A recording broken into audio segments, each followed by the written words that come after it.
Hi every one. നമ്മൾ കഴിഞ്ഞ വീഡിയോയിൽ ഗൂഗിൾ ഷീറ്റിൽ എങ്ങനെ ചെക്ക് ബോക്സ് ആഡ് ചെയ്യാം എന്നതിനെ സംബന്ധിച്ചാണ് ചർച്ച ചെയ്തത്. നമുക്കിനിയും ആ കണ്ടന്റിനെ അല്പം കൂടെ ഒന്ന് മോഡിഫൈ ചെയ്യാം.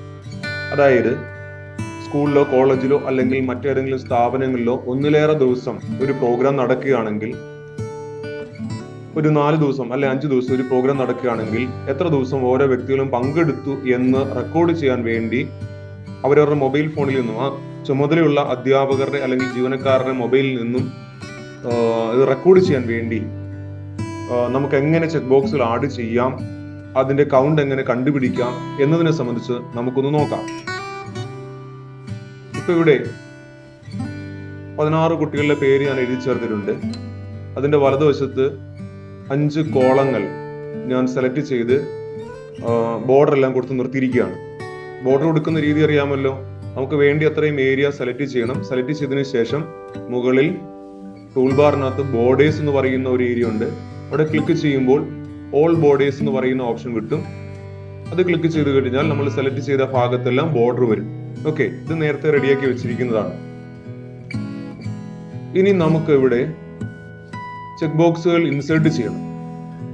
ഇത്രയും ഏരിയയിൽ ഓരോ കുട്ടികളുടെയും പേരിന് നേരെ 5 കോളങ്ങളിലായിട്ട് നമുക്ക് ചെക്ക് ബോക്സിൽ ഇൻസേർട്ട് ചെയ്യണം. ഇതൊരു 5 ദിവസത്തെ പരിപാടി ആണെന്ന് കരുതുക.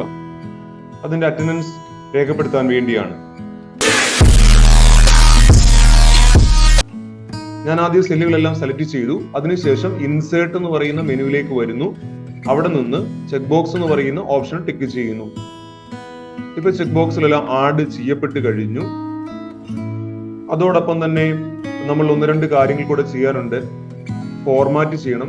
ഫോർമാറ്റ് എന്ന് പറയുന്ന മെനുവിൽ നിന്ന് കണ്ടീഷണൽ ഫോർമാറ്റിംഗ് എന്ന് പറയുന്ന ഓപ്ഷൻ എടുക്കണം. ഏതൊക്കെ ചെക്ക് ബോക്സുകളാണ് ടിക്ക് ചെയ്തത്, ഏതൊക്കെ ചെക്ക് ബോക്സുകളാണ് ടിക്ക് ചെയ്യപ്പെടാത്തതെന്ന് പെട്ടെന്ന് തിരിച്ചറിയാൻ വേണ്ടിയാണ് നമ്മളിവിടെ കണ്ടീഷണൽ ഫോർമാറ്റിംഗ് കൊടുക്കാൻ വേണ്ടി ഉദ്ദേശിക്കുന്നത്. ഓക്കെ, കണ്ടീഷണൽ ഫോർമാറ്റിംഗ് സെലക്ട് ചെയ്തു. ഇപ്പോൾ കണ്ടീഷണൽ ഫോർമാറ്റ് റൂൾസ് കൊടുക്കാനുള്ള ഒരു ഡയലോഗ് വലതുവശത്ത് വന്നിട്ടുണ്ട്, നമുക്ക് കാണാൻ സാധിക്കുന്നുണ്ട്. അതിൽ ഏറ്റവും മുകളിൽ അപ്ലൈ ടു റേഞ്ച് പറയുന്നുണ്ട്. നമ്മൾ ഇവിടെ സെലക്ട് ചെയ്തിരിക്കുന്ന റേഞ്ച് ആണ് അവിടെ കാണിച്ചിരിക്കുന്നത്. C5 മുതൽ G20 വരെയുള്ള റേഞ്ച് അതാണ് ഇവിടെ കൊടുത്തിരിക്കുന്നത്. അതിന് താഴെ ഫോർമാറ്റ് റൂൾസിനകത്ത് എന്താണ് നമ്മൾ പറയേണ്ട റൂൾ എന്ന് ചോദിക്കുന്നു. ഡീഫോൾട്ട് ആയിട്ട് ഈസ് നോട്ട് MG എന്നായിരിക്കും ഇവിടെ കൊടുക്കുക. അവിടെ സെലക്ട് ചെയ്ത് അതിനുള്ളിൽ വരുന്ന പല ടെക്സ്റ്റുകളിൽ നിന്ന് ടെക്സ്റ്റ് ഈസ് എക്സാക്ട്ലി എന്ന് പറയുന്നത് സെലക്ട് ചെയ്യുക. ടെക്സ്റ്റ് ഈസ് എക്സാക്ട്ലി എന്ന ഓപ്ഷൻ സെലക്ട് ചെയ്യുക. അതിന് താഴെ ഒരു വാല്യൂ കൊടുക്കേണ്ടതുണ്ട്. നമുക്ക് ആദ്യം ഫോൾസ് എന്ന് പറയുന്ന വാല്യൂ കൊടുക്കാം. കാരണം ഇവിടെ ചെക്ക് ബോക്സുകളൊന്നും സെലക്റ്റഡ് അല്ല, അതുകൊണ്ട് അതെല്ലാം ഫോൾസ് ആണ്. അതിന്റെ വാല്യൂ ഫോൾസ് ആണ്. അപ്പോൾ അവിടെ വരേണ്ട എഫക്റ്റ്, ആ എഫക്റ്റ് ഫോർമാറ്റിംഗ് സ്റ്റൈലിനകത്തു നിന്നാണ് കൊടുക്കുക. അവിടെ 2 രീതിയിൽ എഫക്റ്റ് കൊടുക്കാം. ഫിൽ കളർ കൊടുക്കാം, ടെക്സ്റ്റ് കളർ കൊടുക്കാം. ഫിൽ കളർ ഓപ്ഷൻ ഡീഫോൾട്ട് ആയിട്ട് അവിടെ ഉണ്ട്. നമുക്ക് ആ ഫിൽ കളർ എന്ന് പറയുന്ന ബട്ടൺ പ്രസ് ചെയ്ത് തൽക്കാലം ഈ ഫിൽ കളർ ഓപ്ഷൻ നൺ ആക്കി കൊടുക്കാം. ഫിൽ കളർ ഓപ്ഷൻ മാറി. നമുക്കിനി ടെക്സ്റ്റ് ഫില്ല് ചെയ്യാം. ടെക്സ്റ്റ് കളർ ഓപ്ഷൻ ബട്ടണിൽ പ്രസ് ചെയ്യാം. അതിൽ നിന്ന് ഏതെങ്കിലും ഒരു കളർ പ്രസ് ചെയ്യും. ഇപ്പൊ ഞാനൊരു കളർ സെലക്ട് ചെയ്തു. ഡാർക്ക് റെഡ് ആണ് സെലക്ട് ചെയ്തത്. ഈ എല്ലാ ചെക്ക് ബോക്സിനും ഡാർക്ക് റെഡ് കളർ വന്നിട്ടുണ്ട്. അപ്പൊ ആദ്യത്തെ റൂള് അപ്ലൈ ചെയ്തു. ഡൺ ബട്ടൺ പ്രസ് ചെയ്യാം. നമുക്കിനി രണ്ടാമതൊരു റൂൾ കൂടെ ആഡ് ചെയ്യാം. ഏതാണ്?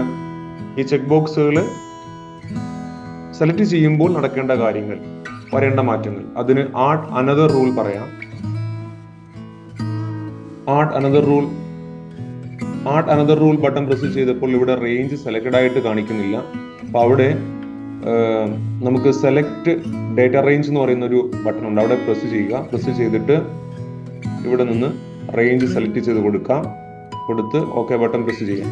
ഇപ്പോൾ റേഞ്ച് നമുക്ക് ഇവിടെ വന്നിട്ടുണ്ട്.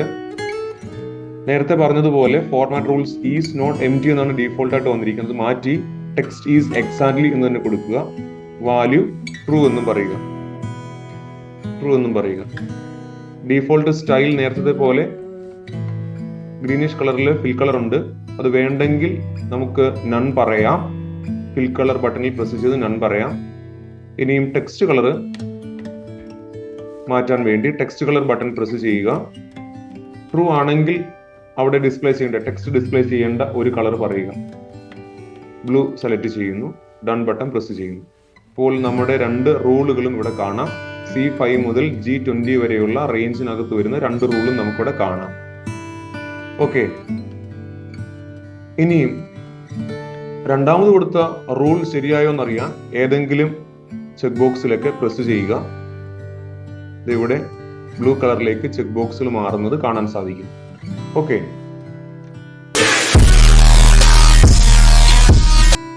ഞാൻ അടുത്ത കോളത്തിന്റെ ഹെഡിങ് ടോട്ടൽ എന്ന് കൊടുക്കുകയാണ്. അതായത് ഓരോ വ്യക്തികളും ആ ക്യാമ്പിൽ എത്ര ദിവസം പങ്കെടുത്തു എന്ന് കണ്ടുപിടിക്കണം. അതിനുവേണ്ടി ആദ്യത്തെ വ്യക്തി അബിൻ വിജയൻ, അവന്റെ കൗണ്ട് കണ്ടുപിടിക്കാൻ വേണ്ടി ഈക്വൽ ടു സിമ്പിൾ കൊടുത്ത് കൗണ്ട് ഇഫ് എന്ന് പറയുന്ന ഫോർമുല അപ്ലൈ ചെയ്യുന്നു.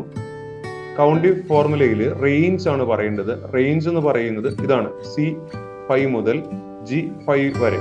അത്രയും ദിവസമാണ് അല്ലെങ്കിൽ ആ ഒരു റോയിലാണ് അവന്റെ അറ്റൻഡൻസ് മാർക്ക് ചെയ്തിരിക്കുന്നത്. ആ കോളങ്ങളിൽ അവന്റെ വാല്യൂ ട്രൂ ആയിട്ട് രേഖപ്പെടുത്തിയിട്ടുണ്ടോ, ഉണ്ടെങ്കിൽ അത് കൗണ്ട് ചെയ്യാനാണ് പറയുന്നത്. അപ്പൊ നമുക്ക് എൻ്റർ അടിക്കാം. കൗണ്ട് ഇഫ് ഫോർമുല കൊടുത്തു, G5 വരെയുള്ള റേഞ്ചിനകത്ത് ഇപ്പോൾ ട്രൂ എന്ന് നമ്മൾ ആ ക്രൈറ്റീരിയൻ പറഞ്ഞു എൻ്റർ പ്രസ് ചെയ്യാം.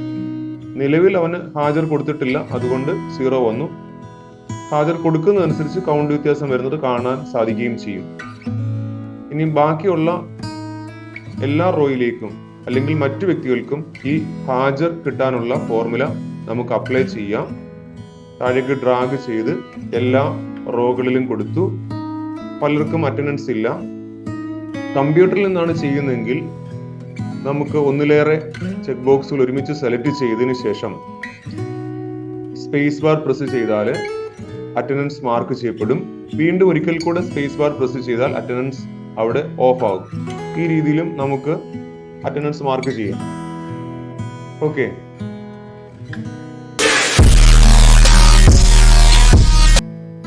ഇനി അടുത്ത കോളത്തിൽ ഞാൻ പെർസെന്റേജ് എന്ന് ടൈപ്പ് ചെയ്യുന്നു. ആദ്യത്തെ വ്യക്തിയുടെ ഹാജറിന്റെ പെർസെന്റേജ് കണ്ടുപിടിക്കാൻ ശ്രമിക്കുകയാണ്. അവിടെ ഈക്വൽ സിമ്പിൾ കൊടുത്തു. ആദ്യത്തെ വ്യക്തിയുടെ അറ്റൻഡൻസ് രേഖപ്പെടുത്തിയിരിക്കുന്ന ടോട്ടൽ അറ്റൻഡൻസ് രേഖപ്പെടുത്തിയിരിക്കുന്ന കോളം H5 ആണ്. ഡിവൈഡഡ് ബൈ മൊത്തം എത്ര ദിവസം ക്യാമ്പ് നടന്നു, 5 ദിവസം, ഇൻറ്റു 100. എൻ്റർ കീ പ്രസ് ചെയ്യാം. ആ ഒരു വാല്യൂ അവിടെ കിട്ടി. ഈ പെർസെന്റേജിനെയും താഴെയുള്ള ബാക്കി റോകളിലേക്കും കൊണ്ടുവരാം. കാൽക്കുലേഷന് വേണ്ടി നമുക്ക് ആ ഫോർമുല താഴേക്ക് ഡ്രാഗ് ചെയ്ത് കൊടുക്കാം. ഇപ്പൊ മിക്കവാറും എല്ലാവരുടെയും അറ്റൻഡൻസിന്റെ പെർസെന്റേജ് അവിടെ ഡിസ്പ്ലേ ചെയ്യുന്നുണ്ട്. ഓക്കെ,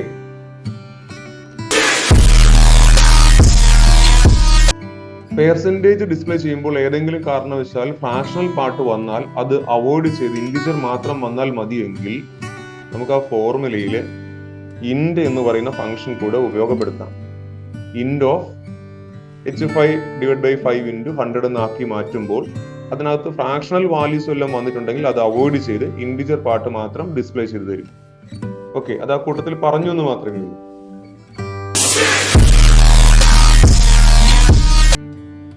ഇനി ഇവിടെ ടോട്ടലിനും പെർസെന്റേജിനും നമുക്ക് ബോർഡർ ലൈൻസ് കൊടുക്കാം.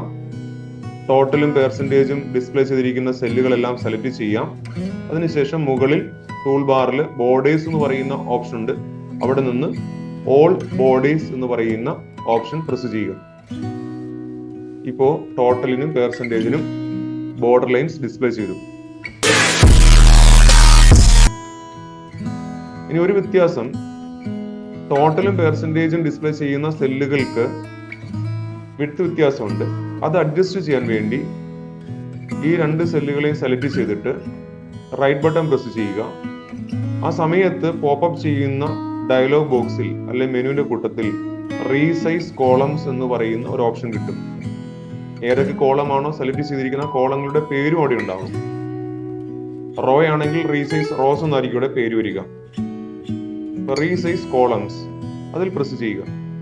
ഇപ്പോൾ നിലവിൽ H എന്നും I എന്നും പേരായ കോളങ്ങളുടെ പിക്സൽ സൈസ് ആണ് പറഞ്ഞിരിക്കുന്നത്, 90 ആണ്. നമുക്കത് വേണ്ട, അതൊരു 30 ആക്കി കൊടുക്കാം. അല്ലെങ്കിൽ ഫിറ്റ് ടു ഡേറ്റ എന്ന് പറയുന്ന ഓപ്ഷൻ സെലക്ട് ചെയ്യാം. ഞാനിവിടെ 30 പിക്സൽ പോയിന്റ് വെച്ച് കോളം വിഡ്ത്ത് അഡ്ജസ്റ്റ് ചെയ്യാൻ പറയുന്നു. ഓക്കെ ബട്ടൺ പ്രസ് ചെയ്യുന്നു. അപ്പോൾ ഈ കോളങ്ങളുടെ വിഡ്ത്ത് അഡ്ജസ്റ്റ് ചെയ്യപ്പെട്ടു. പക്ഷേ പെർസെന്റേജ് എന്ന് എഴുതിയിരിക്കുന്നത് ഒന്നിലേറെ സെല്ലിലേക്കാണ്. അത് അഡ്ജസ്റ്റ് ചെയ്യണം. അതുകൊണ്ട് പെർസെന്റേജ് എന്ന് എഴുതിയിരിക്കുന്ന കോളത്തിനെ പ്രസ് ചെയ്തിട്ട് ടൂൾ ബാറിൽ നേരത്തെ ബോർഡേഴ്സ് ഒക്കെ അഡ്ജസ്റ്റ് ചെയ്യാൻ പറഞ്ഞ, അല്ലെ ബോർഡർ ലൈൻ അപ്ലൈ ചെയ്യാൻ പറഞ്ഞ ആ ടൂൾ ബാറിൽ അല്പം കൂടെ വലതുവശത്തേക്ക് മാറിയാൽ ടെക്സ്റ്റ് റൊട്ടേഷൻ എന്ന് പറയുന്ന ഓപ്ഷൻ ഉണ്ടാകും. അതിൽ പ്രസ് ചെയ്താൽ പല പല ഓപ്ഷൻസ് കിട്ടും. റൊട്ടേറ്റ് അപ്പ് ഉണ്ട്, റൊട്ടേറ്റ് ഡൗൺ ഉണ്ട്, അങ്ങനെ പല പല ഓപ്ഷൻസ് ഉണ്ട്. റൊട്ടേറ്റ് അപ്പ് എന്ന് പറയുന്ന ഓപ്ഷൻ കൊടുക്കാം. ഓക്കെ, അത് ഒരു കോളത്തിനകത്ത് അഡ്ജസ്റ്റ് ആയിട്ട് ഡിസ്പ്ലേ ചെയ്യുന്നുണ്ട്. അതിന്റെ ആ ഒരു റോയുടെ ഹൈറ്റ് ഓട്ടോമാറ്റിക് ആയിട്ട് അഡ്ജസ്റ്റ് ചെയ്തു. ഓക്കെ,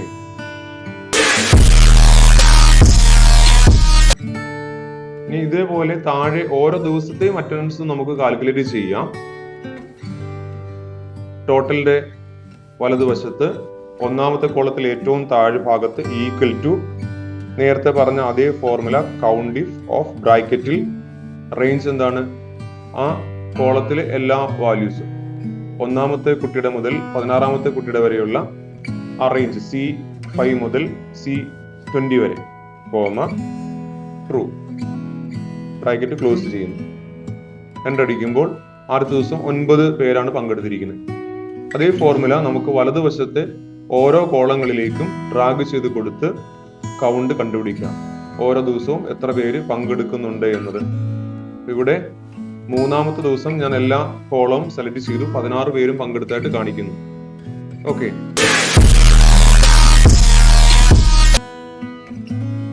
നമ്മളിപ്പോ റോ വൈസും കോളം വൈസും ടോട്ടലൊക്കെ കാൽക്കുലേറ്റ് ചെയ്ത് ഓരോ വ്യക്തികളുടെയും പെർസെന്റേജും കണ്ടുപിടിച്ചു കഴിഞ്ഞു. ഇനി ഈ ഷീറ്റിലേക്ക് ആ പരിപാടി നടക്കുന്ന ദിവസങ്ങൾ ഏതാണെന്ന് കൂടെ, തീയതികൾ ഏതാണെന്ന് കൂടെ ആഡ് ചെയ്യാൻ സാധിച്ചാൽ നന്നായിരിക്കും. അതിനു കൂടെ ശ്രമിക്കുകയാണ്. ആദ്യത്തെ പ്രോഗ്രാം നടന്ന ഡേറ്റ് ഏതാണെന്ന് ആഡ് ചെയ്യുന്നു, ഈക്വൽ സിമ്പിൾ കൊടുക്കുന്നു. ഡേറ്റ് ഡയറക്റ്റ് ആയിട്ട് ടൈപ്പ് ചെയ്യുന്നതിന് പകരം ഡേറ്റ് എന്ന് പറയുന്ന ഫംഗ്ഷൻ ഉപയോഗിക്കുന്നതായിരിക്കും ഉചിതം. ഡേറ്റ് ഫംഗ്ഷൻ, ആ ഡേറ്റ് ഫംഗ്ഷനകത്ത് ആദ്യം ഇയർ, പിന്നെ മന്ത്, പിന്നെ ഡേ, അങ്ങനെയാണ് കൊടുക്കേണ്ടത്. ആദ്യം ഇയർ 2024, കോമ, പിന്നെ മന്ത്, അത് 3 കാരണം മാർച്ച് മാസം ആണിന്ന്, തീയതി 7, അത് കൊടുത്ത് എൻ്റർ കീ പ്രസ് ചെയ്യുന്നു. പക്ഷെ ഇന്ന് തീയതി 7/3/2024, പക്ഷെ ഡിസ്പ്ലേ സ്ക്രീനിൽ വന്നത് 3/7/2024. ജൂലൈ മാസം 3-ാം തീയതി എന്നുള്ള രീതിയിലാണ്. അത് നമ്മൾ ഇവിടെ ഷീറ്റിനകത്ത് ഫോർമാറ്റ് വ്യത്യാസപ്പെടുത്തി കൊടുക്കണം. അതിനുവേണ്ടി ഫോർമാറ്റ് മെനുവിലേക്ക് വരിക. ഫോർമാറ്റ് മെനുവിനകത്ത് നമ്പർ എന്ന് പറയുന്ന സബ് മെനു ഉണ്ടാകും. അതിനുള്ളിൽ വീണ്ടും വരുമ്പോൾ ഡേറ്റ് എന്ന് പറയുന്ന ഒരു ഓപ്ഷൻ ഉണ്ട്. ഡേറ്റ് ഓപ്ഷനകത്ത് നോക്കുമ്പോൾ നമ്മൾ കാണുന്നത് 9/26/2008 എന്നാണ്. അതായത് ആദ്യം മന്ത്, പിന്നെ ഡേ, പിന്നെ ഇയർ എന്നുള്ള രീതിയിലാണ് ആ ഫോർമാറ്റ് വന്നിരിക്കുന്നത്. അതുകൊണ്ടാണ് സിസ്റ്റത്തിൽ ഇപ്പോൾ 3/7/2024 എന്നുള്ള ഡിസ്പ്ലേ വന്നിരിക്കുന്നത്. നമുക്കതല്ല വേണ്ടിയത്. നമുക്ക് ആദ്യം DD, പിന്നെ MM, പിന്നെ YYYY എന്നുള്ള ഓപ്ഷൻ വേണം. അത് അല്പം താഴെ അങ്ങനെ ഒരു ഓപ്ഷൻ കൊടുത്തിട്ടുണ്ട്. 2 രീതിയിലുള്ള മന്ത് ഫോർമാറ്റ് അവിടെ കാണിച്ചിട്ടുണ്ട്. അതിൽ ആദ്യത്തേതാണ് നമുക്ക് വേണ്ടത്. 26/9/2008 എന്നുള്ള ഓപ്ഷനാണ് നമുക്ക് വേണ്ടിയത്. നമ്മളത് സെലക്ട് ചെയ്യുക. സെലക്ട് ചെയ്യുമ്പോൾ സ്ക്രീനിൽ ഡേറ്റ് എഴുതി വരുന്ന ഫോർമാറ്റ് വ്യത്യാസപ്പെട്ടിരിക്കുന്നത് കാണാം. 7/3/2024 എന്ന് വ്യത്യാസം വന്നു. നമുക്ക് വേണ്ടിയ രീതിയിൽ ഫോർമാറ്റ് വന്നു. ഇനി അടുത്ത കോളത്തിലേക്ക് വാല്യൂ കൊടുക്കാം.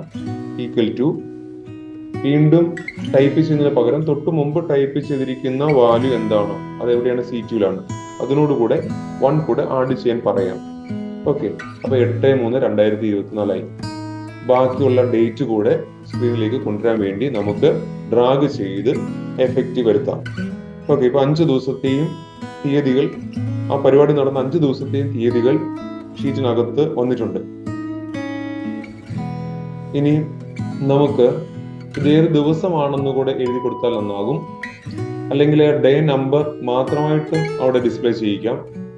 ഡേ നമ്പർ ഏതാണെന്ന് അറിയാൻ വേണ്ടി ഈക്വൽ ടു ഡേ ഓഫ് ബ്രാക്കറ്റിൽ ഡേറ്റ് കൃത്യമായിട്ട് കൊടുക്കണം. അത് മുകളിൽ C2-നകത്തുണ്ട്. ഇപ്പോൾ C2 എന്ന് പറയുന്ന കോളത്തെ റെഫർ ചെയ്യുന്നു, എൻ്റടിക്കുന്നു.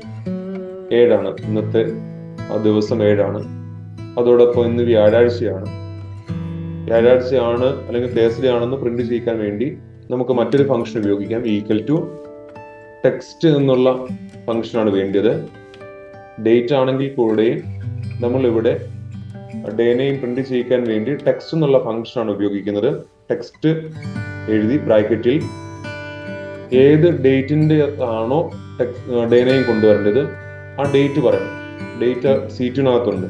C2 കൊടുത്തു. ബ്രാക്കറ്റിൽ ഇനി ഡേ നെയിം പ്രിന്റ് ചെയ്യേണ്ട ഒരു ഫോർമാറ്റ്, അതായത് സാധാരണഗതിയിൽ നമ്മൾ പറയുമ്പോൾ ഇന്ന് തേഴ്സ്ഡേ ആണ്, THU എന്ന് മാത്രമേ ചിലപ്പോൾ എഴുതാറുള്ളൂ.